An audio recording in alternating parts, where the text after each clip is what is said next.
You're listening to Casting Dreams, and I'm Jonathan Eaton. I'm Patrick Anderson. And today we are joined by a special guest, the first guest on our show, Casting Dreams. Patrick, it's our old friend, David Ford. David Ford! Hello, Casting Dream stands. What's happening? Oh boy, I hope we have them. We don't yet. You will after this episode.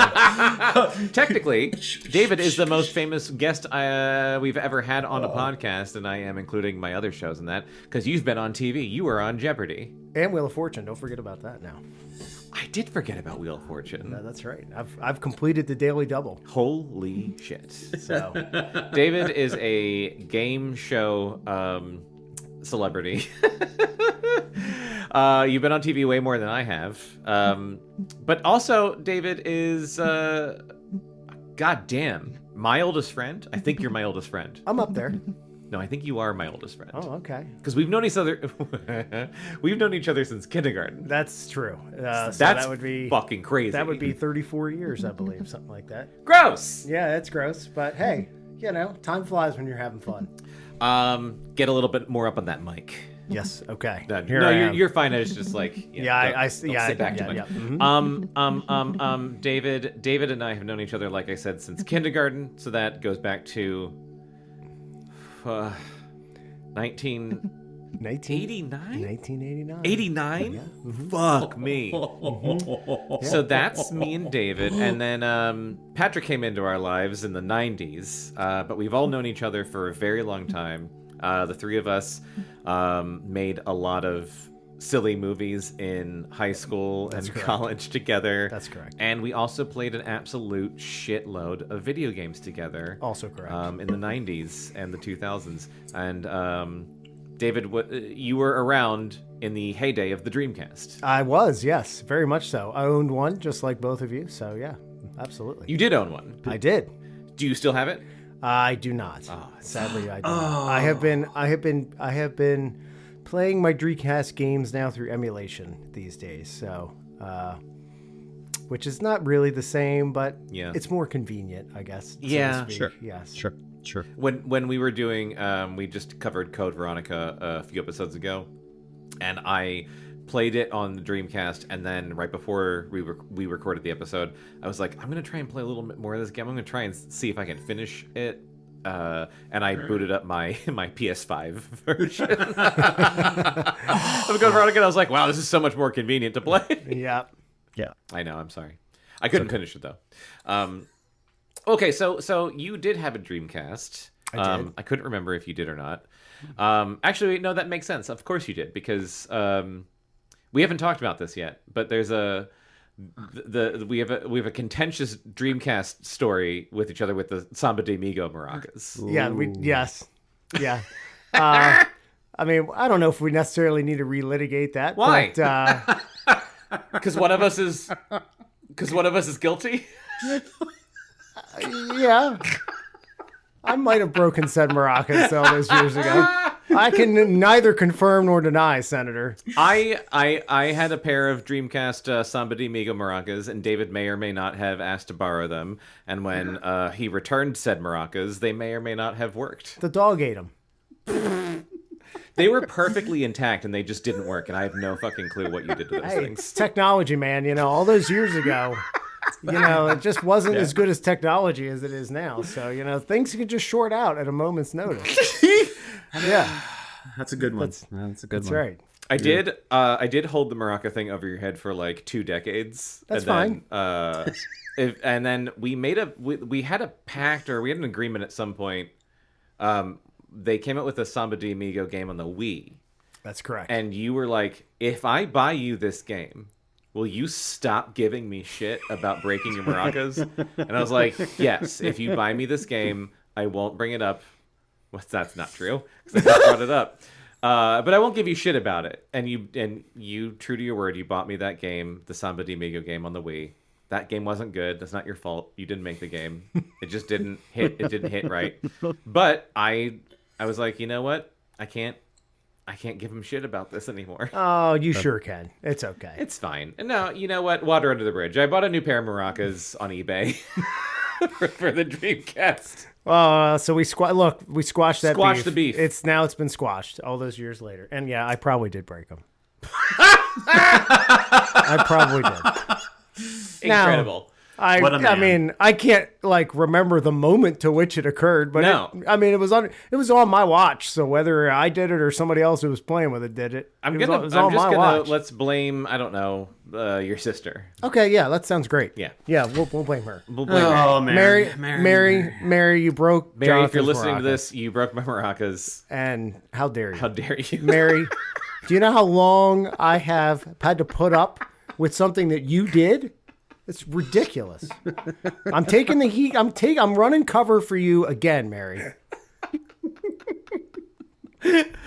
Oh boy.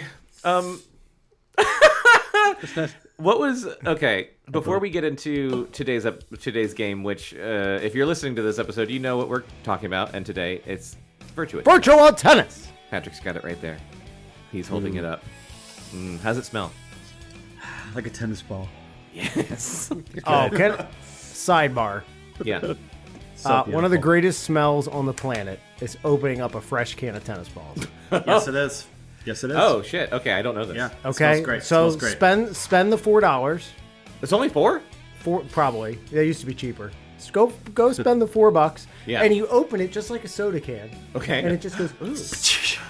And you just take a huff of that. Just huff that tennis. Yes, and it's right up there with a fresh can of coffee. I'm telling you Nice. what, it is.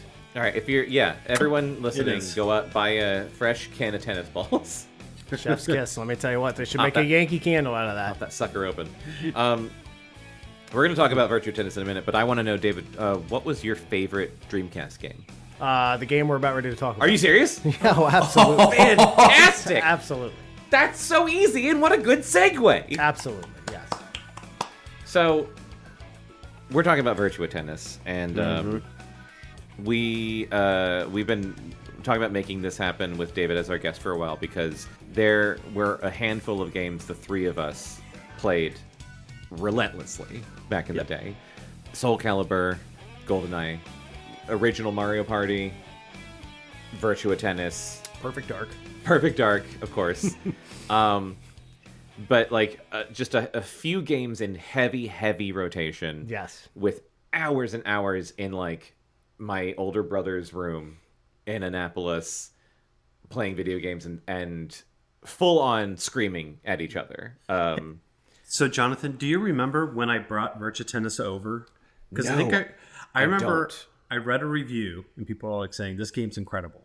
And like, I think it was $39.99. I don't think it was the full price. Oh, And I wow. remember I bought it. And I was like, wow, this game is good. I remember I came over and I'm like, guys, I know it's tennis, Yeah. but this game's incredible. And then, yeah, next thing I knew, you guys bought it. So yeah, I remember like I do remember that now, yeah. yeah, and this right here is that same copy. I have my original copy as well. Oh, so That's good. how good Virtua Tennis is. And that's a really important story because we like my household we were not a sports household. We didn't watch sports, we didn't play sports games. So Patrick coming over with like a tennis game and Patrick, you played sports games. You played like Oh yeah, I play like football and yeah. basketball and yeah. so you bringing over like a sports game was like, what the fuck? What? Why are we're not going to play this? Why would we like this? And then instantly we're hooked, like super fucking hooked. So I remember you introducing us to a couple of things back in the day. You were the first person to tell us about Virtua Tennis, Resident Evil, Iron Chef. Iron Chef. Kira-san. I remember Patrick bringing over a SP VHS that was like 8 solid hours that you had taped off of, I think, satellite. Or was it from Chicago? I can't was from remember. Chicago, It was my from sister. Chicago. Yeah. And it was Japanese Iron Chef. It was before the American Iron Chef existed. So it was dubbed over Japanese Iron Yes. Chef. Yeah. Yes. Absolutely phenomenal. Yeah. The best. Patrick brought this VHS over, and I will never forget what you said. You said, it's like cooking but Mortal Kombat. That is a really good description Yeah. of Iron Chef. And we watched it. We were like, this is the best thing I've ever seen in my entire life. And like to this day, like I'll watch American Iron Chef, and I'm like, It's good, but it's not the same. It's not the same. It's good, but it's not the It's same. not as good. So- Yeah. Morimoto's on it, and I'm like, you're good, but it's not the fucking same. Oh, Morimoto's but he is so talented. Oh, he's Gosh, like he's so anytime talented. if he ever loses, I'm like, no, he didn't. Yeah. Yeah, he still won. He still won. He Yeah, still he's won. Yeah.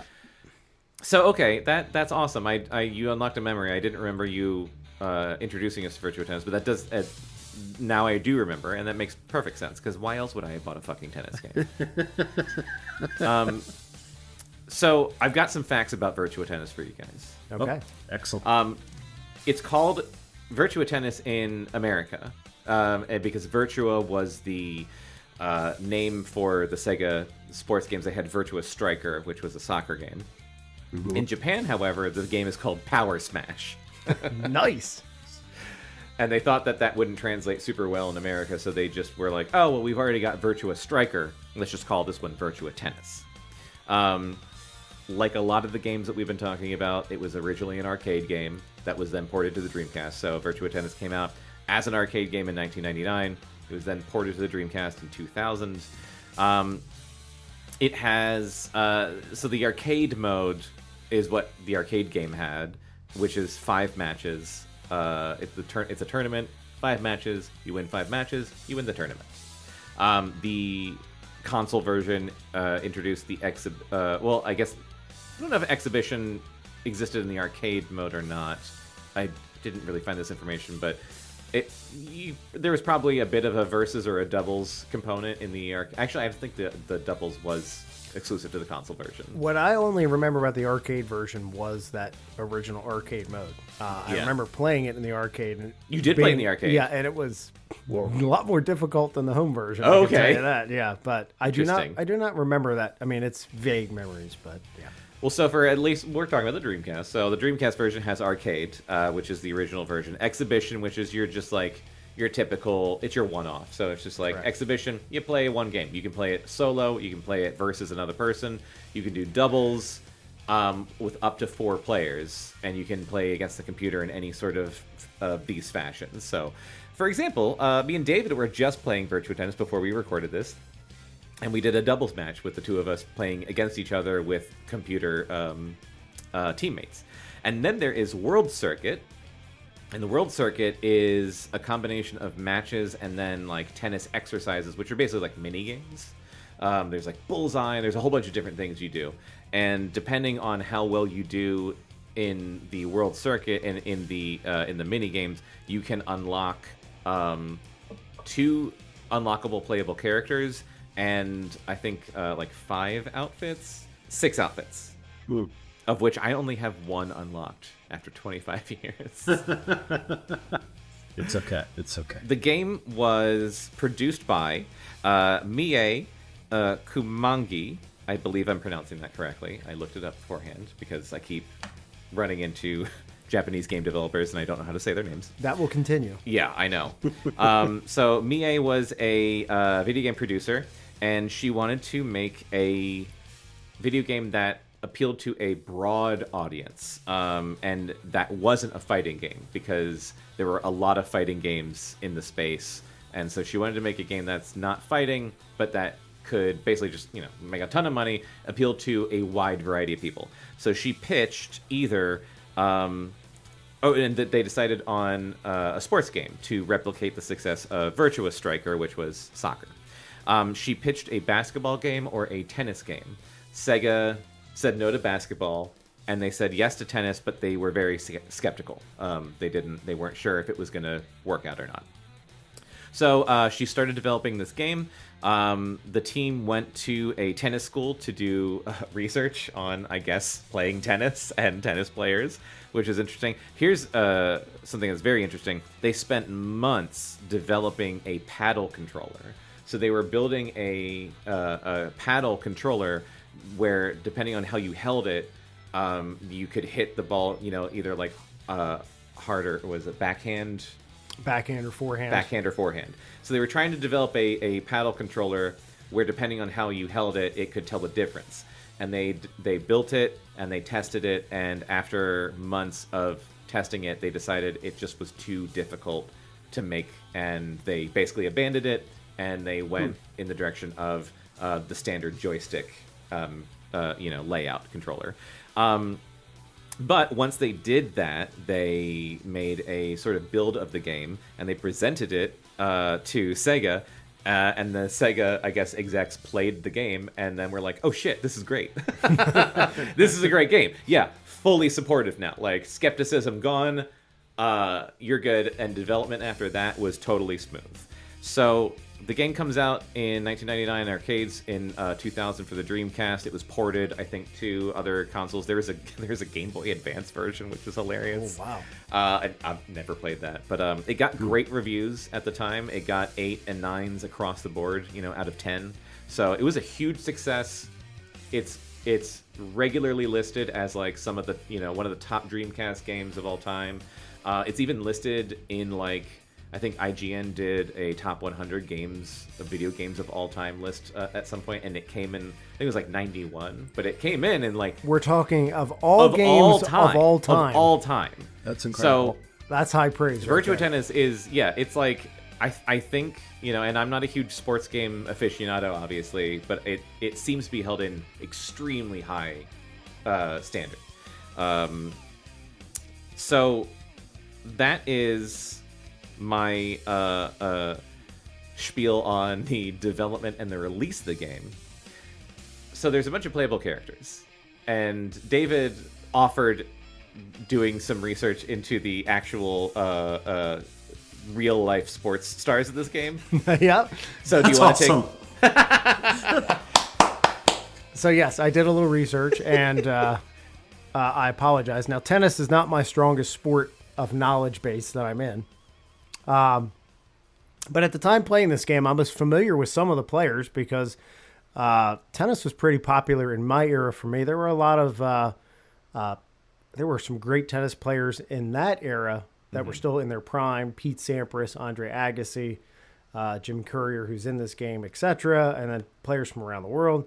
So You pronounce it right, Courier. Yeah. Good. So, Courier. but here we go. So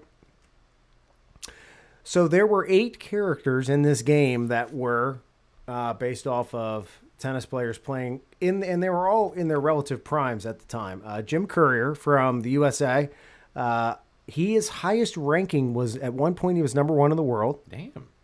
There are 3 of the 8 tennis players in the game that had reached number 1 in the world. Jim Courier was one of them. He also holds the highest number of major championship Grand Slam titles with 4. Wait, what's a tennis Grand Slam? Okay, so in tennis, there are 4 events that are considered higher status than your basic tennis tournament. You've got tour events, and then you've got Grand Slams. It's also in golf the same way. There are 4 major events. So in the tennis majors, there are the Australian Open, the French Open, the Wimbledon, and the U.S. Open. Now, have you ever noticed that there is a All England U.S. Tennis Championships version in Virtua Tennis, and then there's an Australia version and a French Cup in France, and there's a U.S. Super Tennis. Those are all based on the 4 majors in tennis. Oh, there's also, you're forgetting Sega.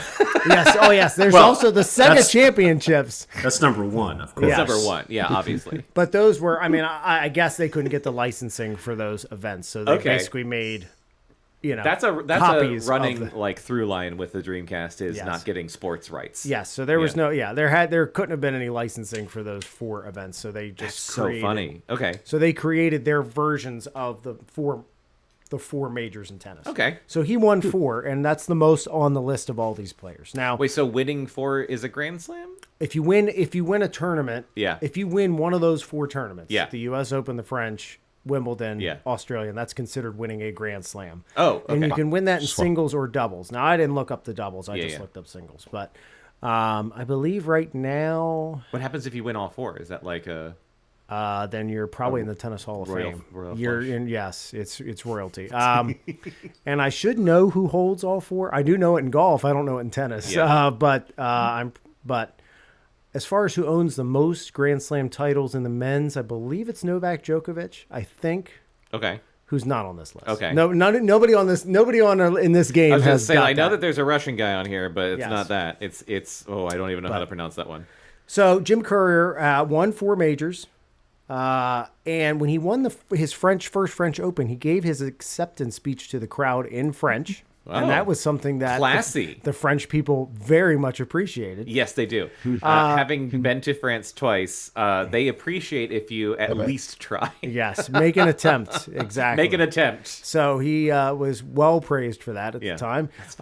Recently, he co-hosted the Australian version of Ninja Warrior, so he's still up to. Not where I thought that was going, but I love it. So Incredible. Really. Now, Jim Courier was also a big Davis Cup player as well. Davis Cup was kind of the team competition of tennis. That's still going on. He won a lot of Davis Cup matches as well. Eventually was the captain of the U.S. team. I mean, he's a Hall of Fame U.S. tennis player. Probably the most decorated on this list in this game. Okay. Cedric Pioline, the Frenchman.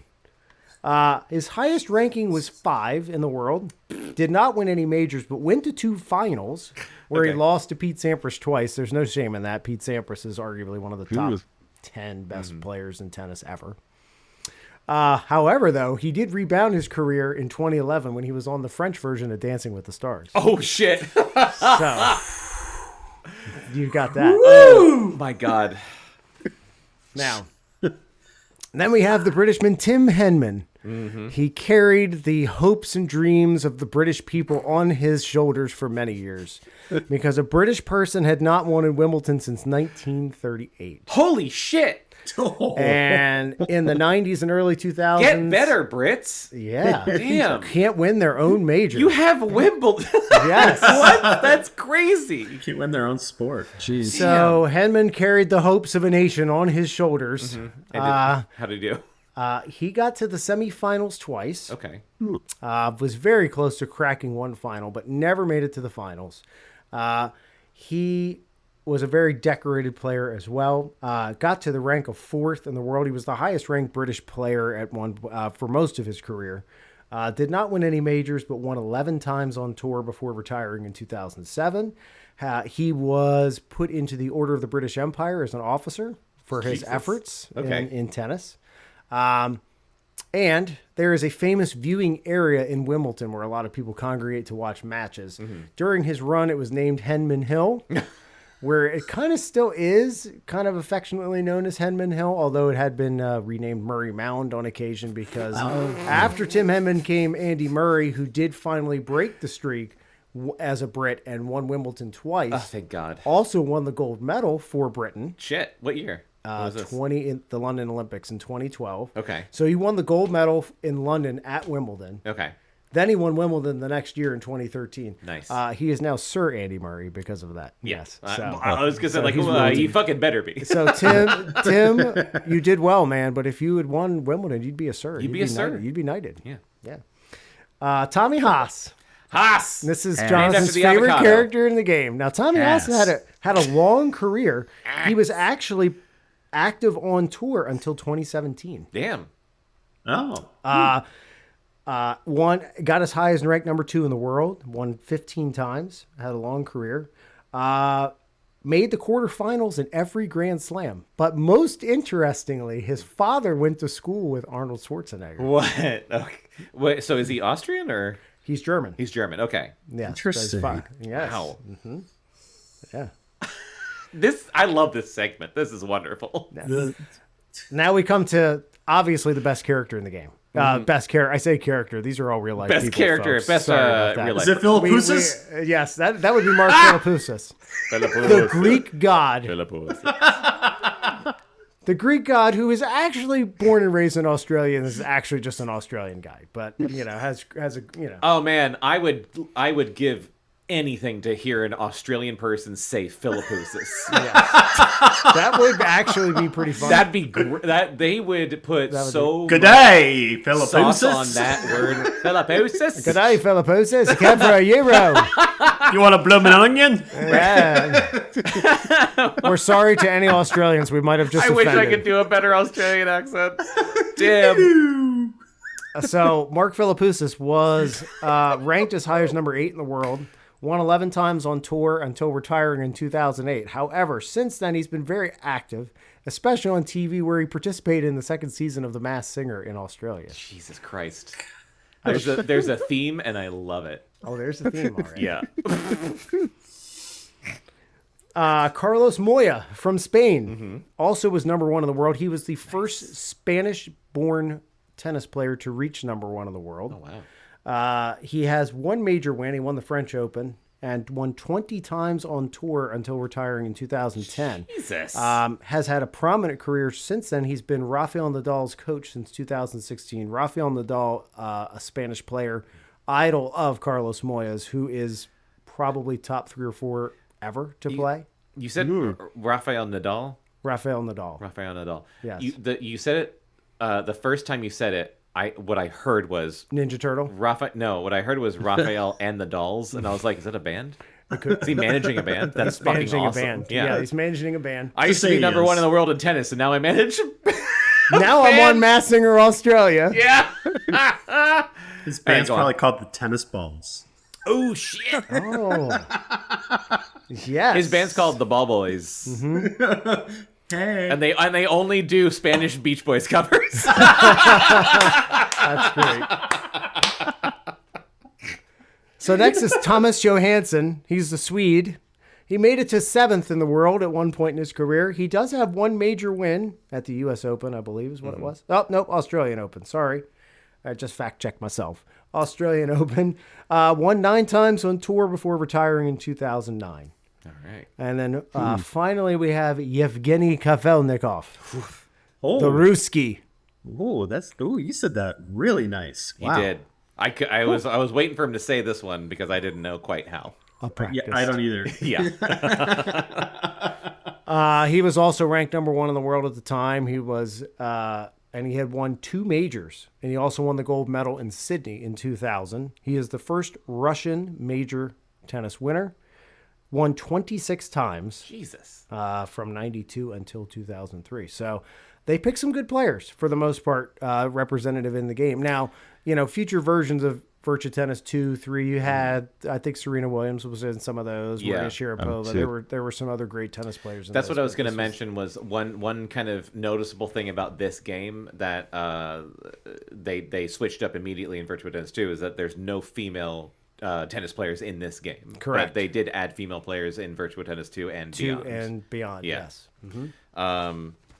And yeah, okay, so it sounds like, this came out in 99. It sounds like they really picked, okay, who are the best fucking tennis players right now? I would say they got they got some of the top players at the time. Yeah. Definitely, top players at the time included, Pete Sampras, Andre Agassi in that time When frame. was John McEnroe active? John McEnroe was active early 80s into the late 70s all the way until early to mid 90s. He had a pretty long playing career. I love that guy, but I've never seen him play tennis. I just think he's really funny. He is very funny. He's a Very great vocal. listen. He's very vocal. He's a great listen. Yeah. He's a good commentator, but he's wanted to do things way beyond tennis. He was actually under consideration to be in the booth for Monday Night Football about 20 years ago. Oh, wow. And he really wanted that job. I'm trying to think of what I've seen. I know I've seen him in some stuff, but I'm thinking I've seen him in 30 Rock. He's in 30 Rock a few times playing himself. Oh, that's... And he obviously he's playing a heightened version of himself, but dude's got comedic timing. He does. He's very, very funny. Yes, he is, and he was a very vocal player in his time. He was kind of called the tennis brat because he Bad was boy of tennis. Bad boy of tennis. He Yeah. was very vocal with referees about out calls and in out calls, that sort of thing.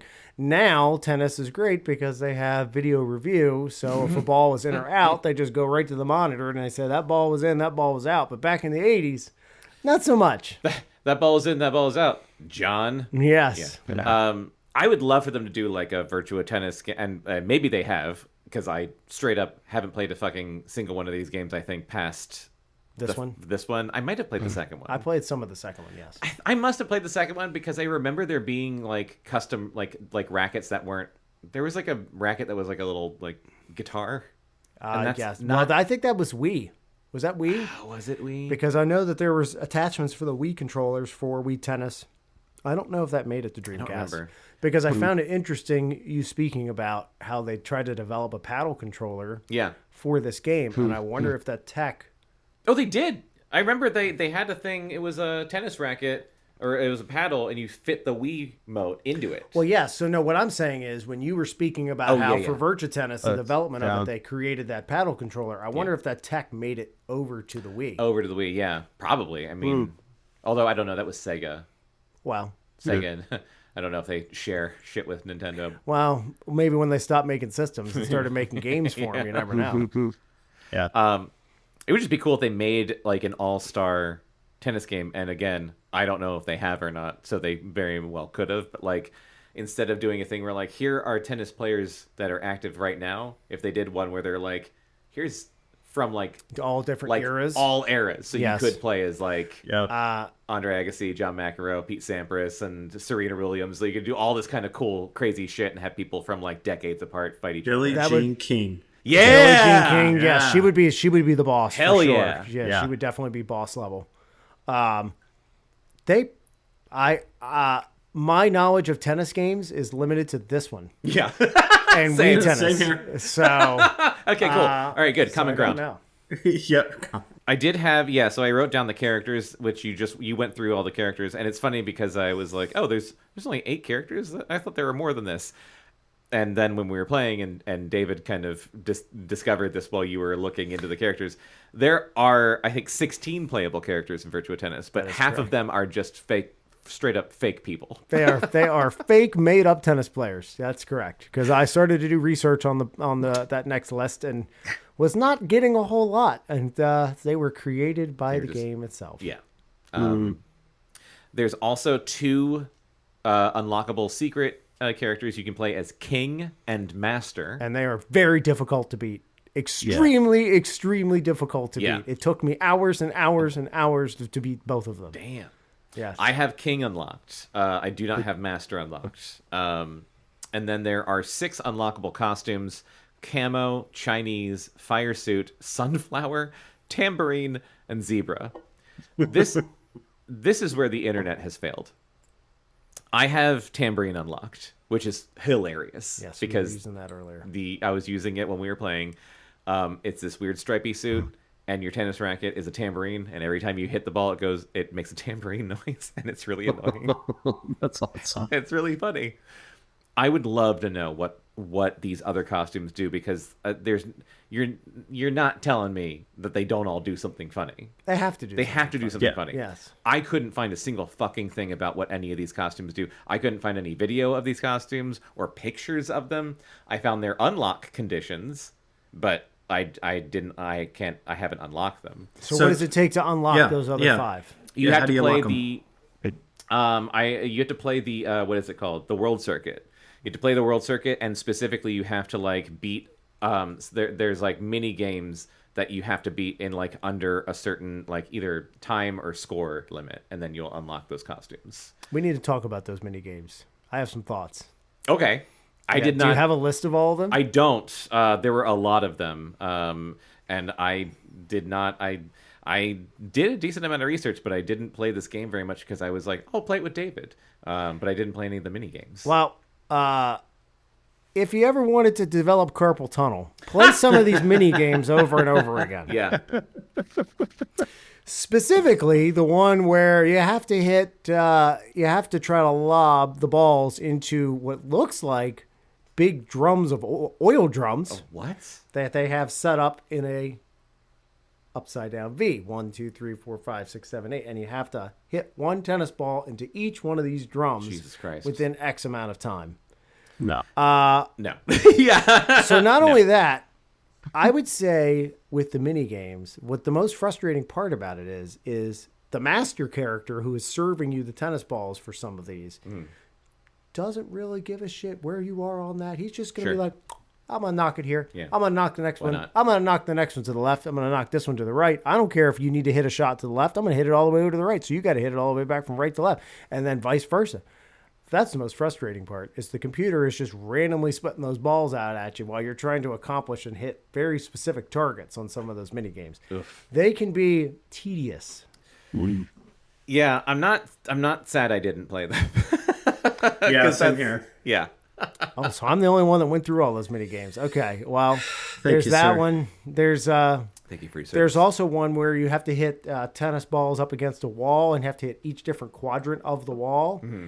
And if you can't keep bouncing the ball back to yourself, it takes time off. You have to get a new ball. Jesus. You have to start again. Ugh. There is, yes, the bullseye game also where you have to land your shots in the bullseye and hit a certain point score as well. To pass. The bullseye game, I think, was definitely one of the ones that you had to. There was criteria for unlocking some of these costumes. So basically, if I remember correctly, there was either 2 or 3 levels to each World Circuit game, whether it be beating an opponent or beating a skill, and that's where you could unlock your outfits, your other playing partners, etc. So. But with Jonathan, didn't you have like different rackets though? But that's what. So yeah, that's what I was saying, and I don't know what my brain is like, because I also remembered having a racket that was like, it was like square. It was like a mandolin. Yeah. I think it had to have been Virtua Tennis 2, right? I never had Virtua Tennis 2. Did you have it? I'm guessing I must have, because it's not in this game. Like, I was so confused because I was like, I swear to God, I remember playing with a racket that was like square and made like a guitar noise. Yeah. And the only thing I have in this game that's anything close to that is the tambourine.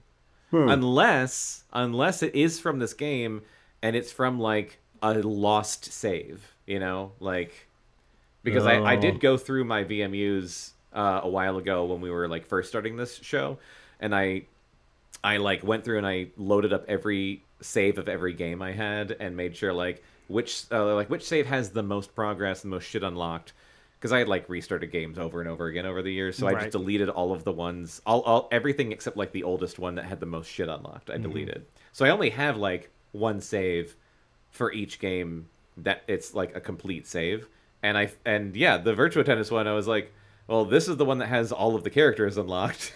So this is the one that I would have played the most for sure. Yeah.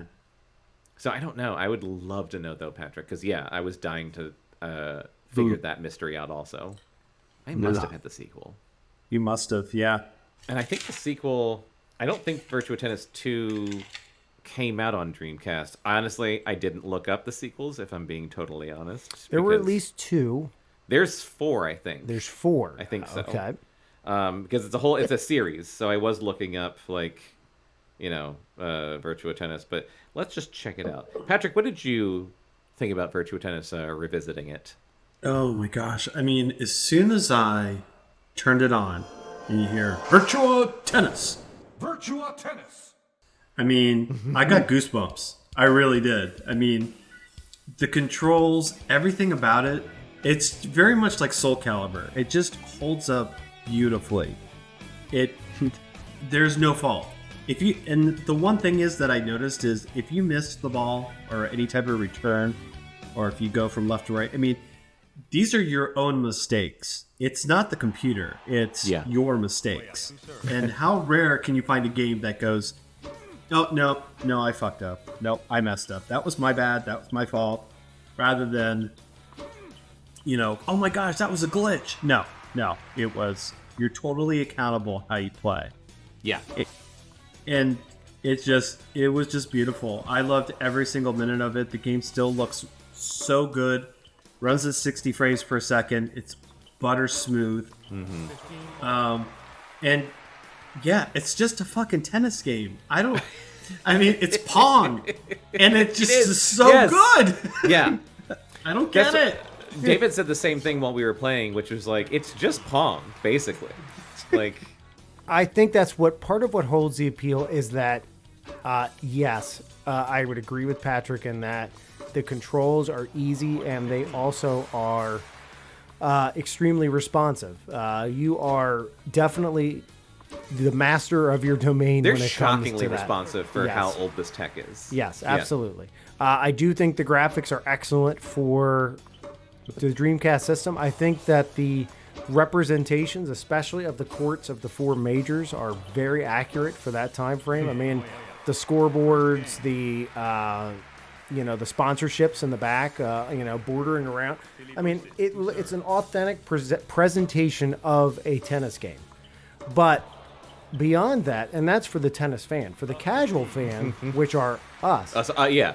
it is an extremely easy game to pick up, start playing, and be extremely competitive at. And it's addictive. It is addictive as well. Yeah. You can also set up how many games you play. You're not playing a full 2 or 3 set match, which has got, could be as many as 13 games in a set if you went 7-6. So you can play best of 3, best of 5, best of 7 games.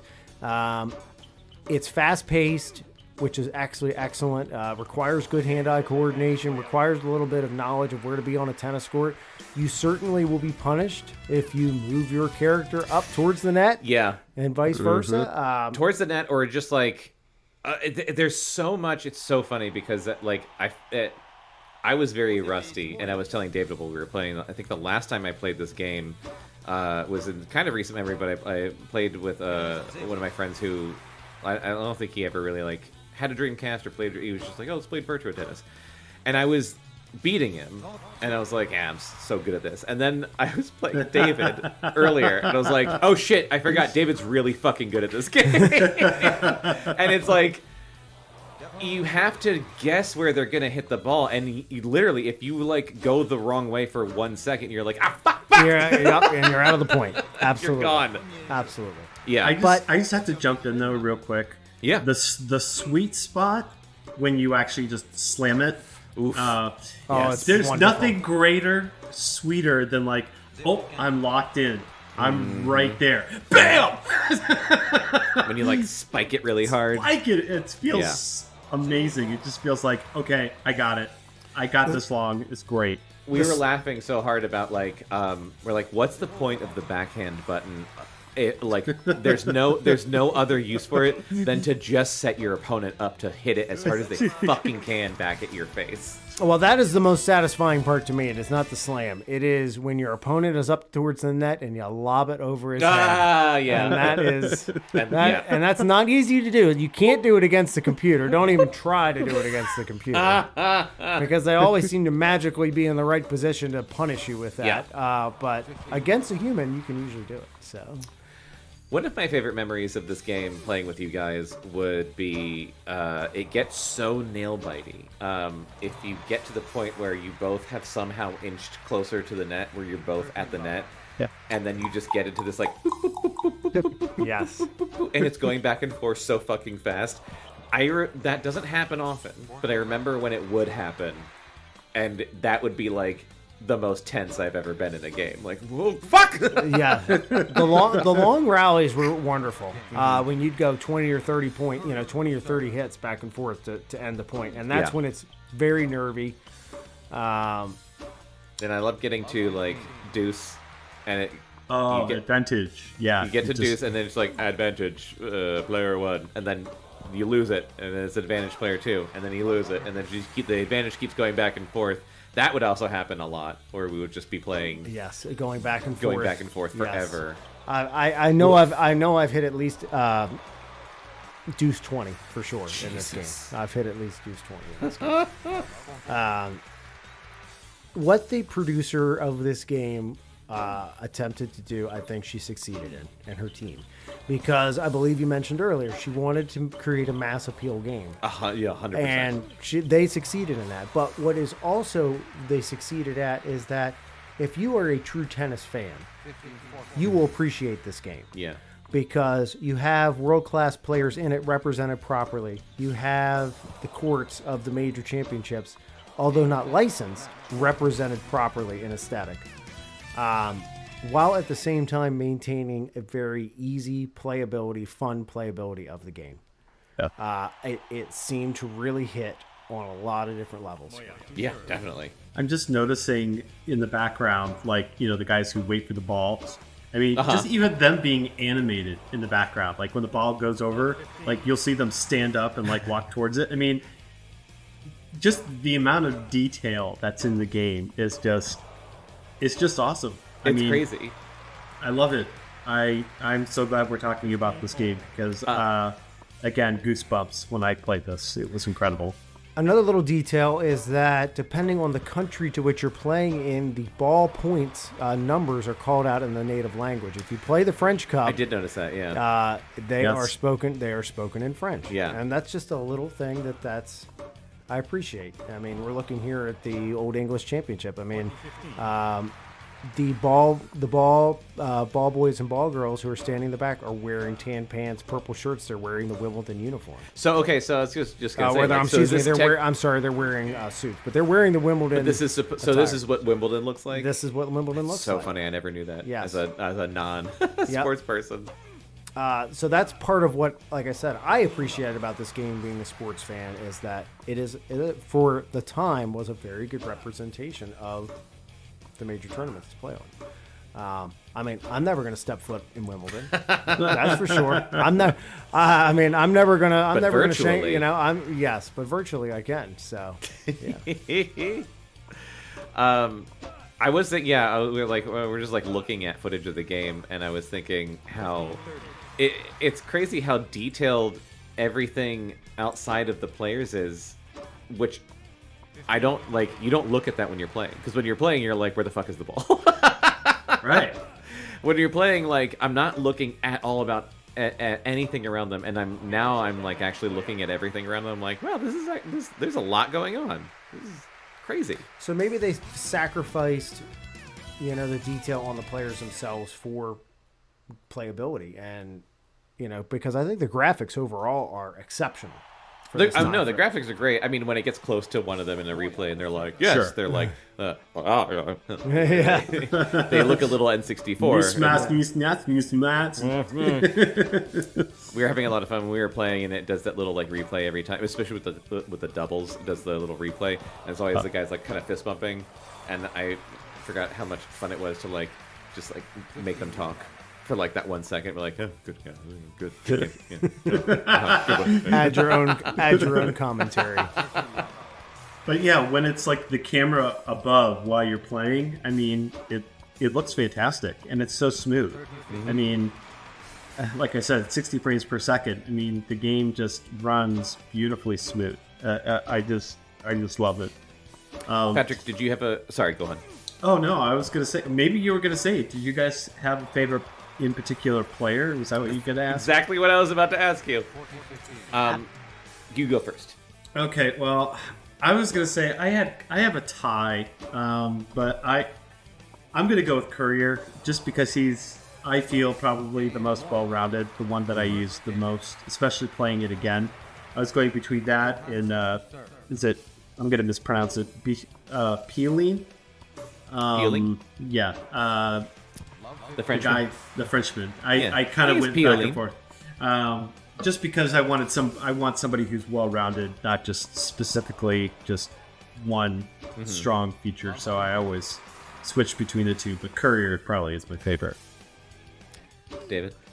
Oh, it was clearly Mark Philippoussis for me. He serves the hardest, and I was pretty good at hitting the max button more often than not when in my heyday when the timing was good. So Still good at it. so serving 135 miles an hour to throw your opponent off right at jump. I always pick Philippoussis because when maxed out, he can really bring it. So that's who I usually play. In typical fashion, I didn't know they had different stats, so I just went for the one I thought sounded the funniest, which was Haas. Yeah. Because I like the way that the announcer went, I was like, we have to talk about the announcer, Philippus. Yes. I don't know why they got the guy who sounded the most dead inside to do the announcing of these games, but yeah, it's just like, love for... Very monotone. Very monotone. Is that how tennis is? Like, don't they just kind of talk like this? It is very. It's you have to be very respectful. Yes. Okay. a gentleman's sport. It is a gentleman's game, especially at Wimbledon. Fun fact: It's not like soccer where they're just like, Oh, go yes. Fun fact about Wimbledon: you can only if you are playing at Wimbledon, you can only wear white. Oh, really? Interesting. Damn British rules. No, I know. But yes, it's always like love 30, 15, 15. Deuce. And if the crowd gets a little restless, they go, please, thank you. That's awesome. Oh, I wish the game did thank that. you. I wish the game was like, hang on, excuse me. Can we all quiet down a little bit? Ladies and gentlemen, thank you. We're playing it. I wish like this shoulder button, like you could push that and just get like the crowd noise, like Yes. and then that's where it's like how you would taunt in a fighting game. You know, you'd push a button like get over here. You know, Well, you I could do mean, that how- sentence. How rowdy is Wimbledon ever going to be? I mean, there's a Royals box. I mean, the king and queen would go watch these tennis matches. I mean, how obnoxious are we really going to get here? Quick tangent, and I've talked to David about this because David plays golf, and I live right next to a golf course. Bastard. Are you kidding me? Do you know how to fucking burden this is?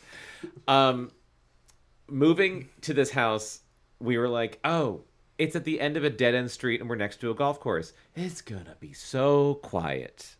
How wrong I was. I thought golf was a gentleman's sport. I thought it was like a quiet, dignified sport. It can be. It can be. It's not in It's practice. not most of the time, in but it can practice, be. it's fucking... I basically live next to a frat house that's just a hill.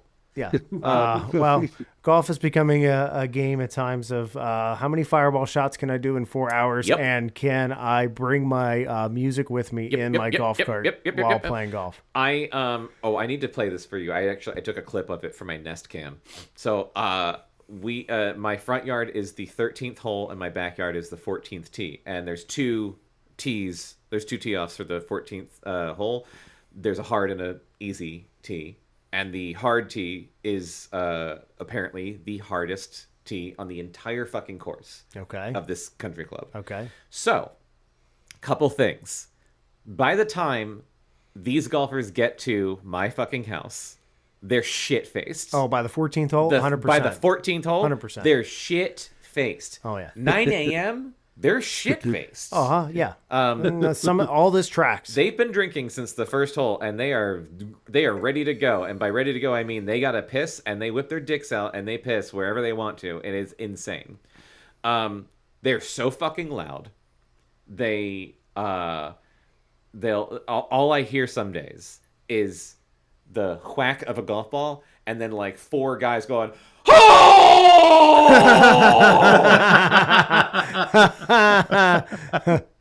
and it's so funny because I'm like, when I first moved here, I was like, oh, golf is such a dignified sport. Like in Happy Gilmore, how they were so mad that Happy Gilmore was like this rowdy guy. And then in reality, I'm like, every fucking guy is Happy Gilmore.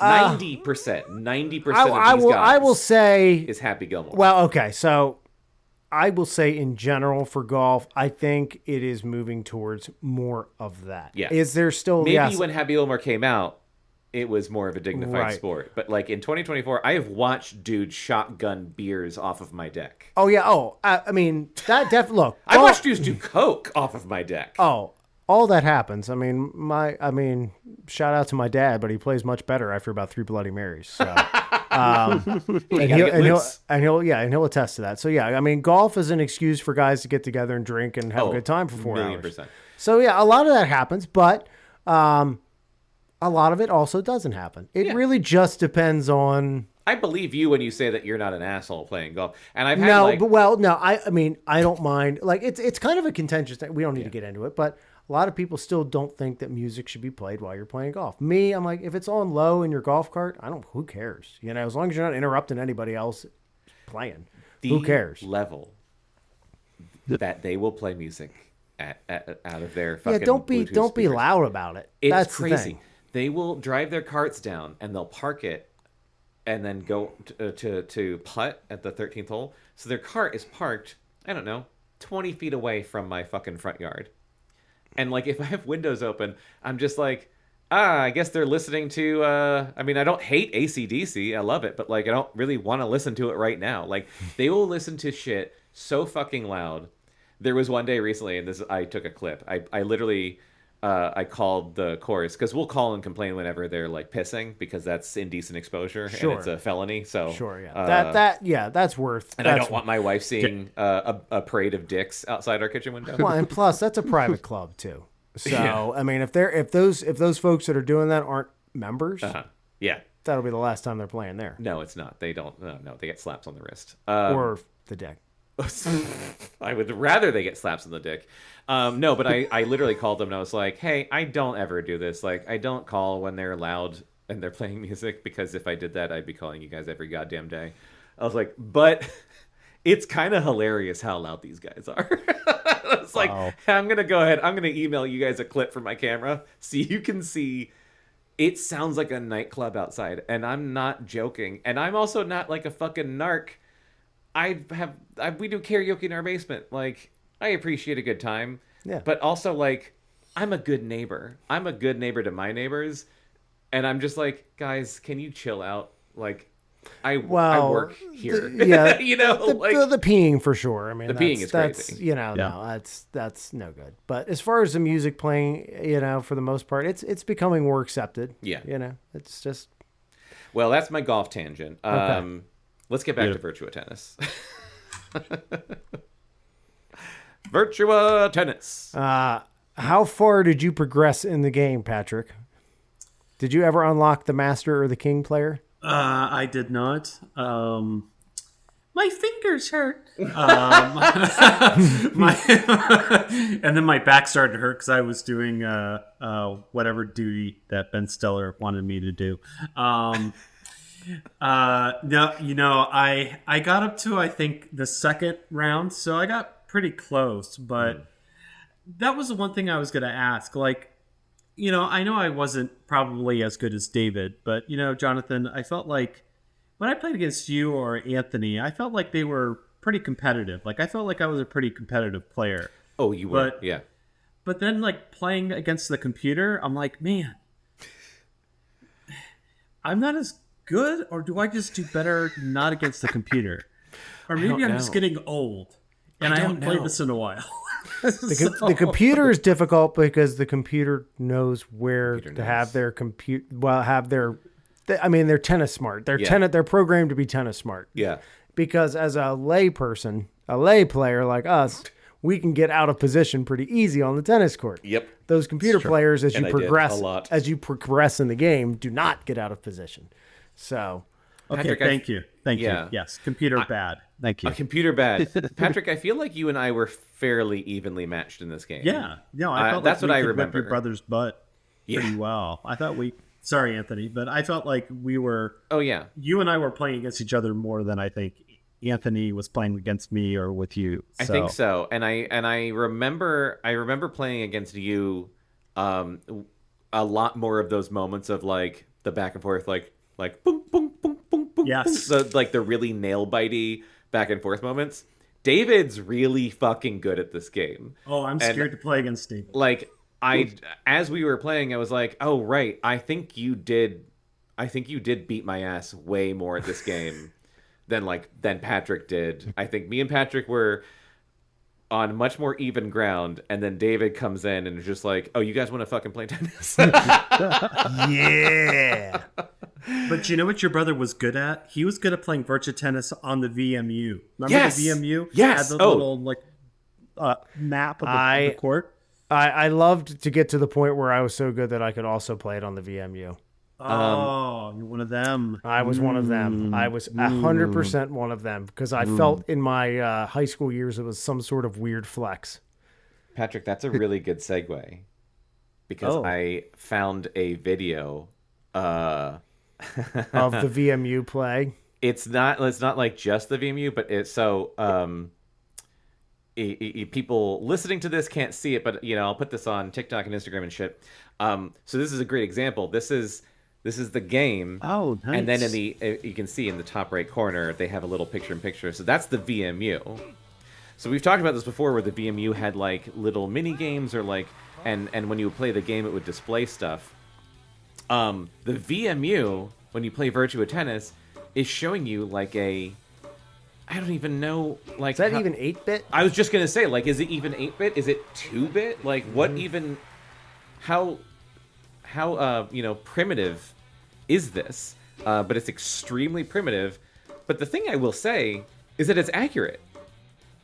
Yeah. Like, if you watch the VMU stick figures playing the game, it's lining up with the actual game. And Patrick is 100% right. My brother Anthony could just literally, he would look at the controller and he could play off of the VMU, which is fucking insane. Like, It's not easy to do. I don't understand how his, like, I don't know, is that because he's a drummer? Like, like what part of his brain works differently than ours that allowed him to do that? This game playing it at a high level, I think requires a good amount of hand-eye coordination. Yes, Truly does. Like, good hand-eye coordination and like crackerjack reflexes. yes. Because that's the thing that trips me up when I'm specifically playing against you, David, is like, you are really good at guessing where I'm about to go and hitting the ball in the other fucking direction. Mm-hmm. Because it's like, I'm either gonna like jump left or right, and I would be like, and I would like go right for a split second, and then the ball would like go as far to the left as possible. I'm like, fuck! Like, I can't get it! So why do we think all these years later this is such a replayable game? I'll say simplicity. It's, well, deceptive simplicity, right? We were just saying, like, it's basically Pong, you know? Like, fundamentally, it's Pong. It's two paddles and a ball. Yep. And you're just basically hitting a ball, and I mean, that's fucking whatever. That's tennis. But, like, as a video game, it's Pong in, like, 3 dimensions. But, like, it seems very simple, but like you were saying before, the controls are very responsive and deeper than like you think it's going to be. So there's a lot of nuance to it, I think. I would say I would agree with what you've said, and I will also play off of it is a great game to play with other people. It is less fun as a single player. This is one of those games that you bring your friends together and you play and you have a good time, which I think appeals, just for me personally, appeals to me more than a single player game, because it's always about what you're doing with someone and not, not on your own. It's all about what you do things with people. So yeah, definitely. It's an incredibly competitive game amongst friends and family, and holds up. Oh, it totally holds up. Patrick, why do you think this game... Oh my gosh, you guys took all my answers. Repeat them. The simplicity. I mean, come on, it's Pong. Am I saying exactly what you said, Jonathan? No. No, basically, I mean, so, David, it is very true. Having the 2-player aspect of the game is definitely its charm. I mean, me playing it single player because I was the dumbass who decided to move to Texas, and I'm not near you guys. I have nobody to play with, so I have to play against the computer. But the other thing, too, is I kind of wish they had this have computer versus computer, just in a sense, because just watching the game is just entertaining, intense as well, just viewing it. So not only is it the simplicity, the controls, the music, I think the music just escalates the game. I love the music in that game. We did not even discuss the music, and we should have. And the music really does bring the game over the top a little bit. I think it adds to the... Oh my God. The music is so good. It almost, I won't say adds to the anxiety of a long rally, but it adds to just maybe the pressure of the moment. It adds to the energy. Energy, yes. And and we've talked... this is, I think, like our 5th or 6th game that we've talked about, Patrick. We've talked a few times. There's been a few games we've talked about where we've said, like, the music is good or bad or whatever, but it's, like, overpowering. Like, I think Sonic and Blue Stinger were 2 games where, like, where, like, say what you will about the music, but, like, it's so fucking loud and it won't stop.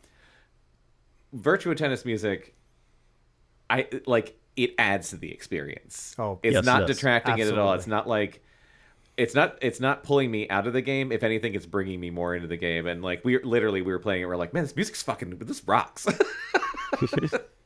I mean, just even like I forget the name of the song, but the heavy guitar. I mean, it makes you want to get that max so bad on the surge. Yeah. You're like, fuck yeah, come on, yes, max. I mean, it just adds to that. I love it. Even just the menu music, like once the game started, we're in the menu. I was like, oh my god, I remember this music. Same thing with like Soul Calibur. I'm like, I remember this because it's one music track, and I remember like it just plays in a loop in my mind because you'd be sitting there like deciding, but the music just keeps playing endlessly, and it just like burns itself into your brain eventually. I just say let's get a soundtrack. I mean, if there's not a soundtrack for that game, somebody should put it out because I would get it. Yep. But yeah, a combination of music, what you guys said, and at the same time, also just a great game to watch other people play as well. I mean, how rare can you find a game that you like? I'm sorry, but I know football games are fun, but watching two people play and kind of at that speed, nah. Tennis, since it's just so fast paced. I mean, yeah, get a bunch of people to watch, they'll watch it. I hadn't thought about that, but I do remember like when we would do like one-on-one. If there was like if there was like a little group of us there, and like you weren't playing, you would just watch it and you'd get into it. Like it wasn't boring. Yeah, absolutely. Yeah. And we probably didn't do it too much, but it is like it's not nothing to say that you can play this game with 4 people. You can play 4-player doubles, and we did do that. Not often. Well, I think we would have killed each other if we played a lot of football. Well, yeah, you would have to. Well, we were joking about that because the only reason I remember that we definitely did play 4-player doubles is because I specifically remember playing doubles and screaming at whoever my teammate was, be like, "Get on your side! Get on your side!" Like, you'd always cross over, and the two of you would end up on one side, and then the ball would go on the other, and you'd be like, "What the fuck is wrong with you?" Again, so much screaming. Yes, absolutely. But love at the same time. Screaming and love. Sometimes, whenever we talk about these games, I feel like I should call my mom and apologize for like. Yeah, I should do that too. I should be like, sorry, Janice. Sorry. I remember like we would walk downstairs after like hours of playing a video game. My mom would be like, "Are you guys okay?" We're like, "Yeah, why?" Sounded like you were going to kill each other up there. You were really loud.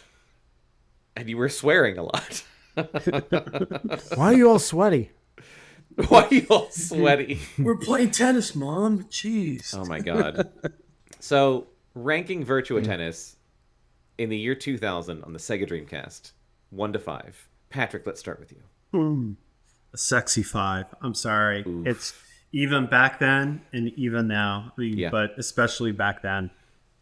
Holy cow. Yeah. This is one of my top 10s for sure. Mm-hmm.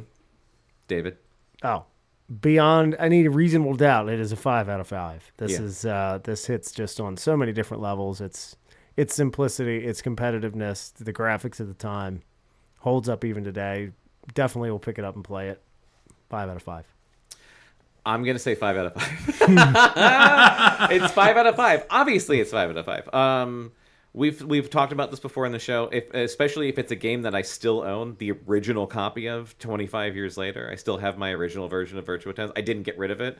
Mm-hmm. There's a reason I kept this game and still play it. Not often, but like it's a fucking banger. Like it's so solid. And like for games that we've played on the system, revisiting and saying like, man, this game is great, or like I remember loving this game, but like it doesn't hold up super well compared to like modern games. This game holds up really well. Like it controls really well, which is hard to say for a 25-year-old system. I would agree. Yeah. Yes. I love this game so much. It's so great. When I visit Patrick in Texas next year, we're gonna play Virtua Tennis, I'm sure.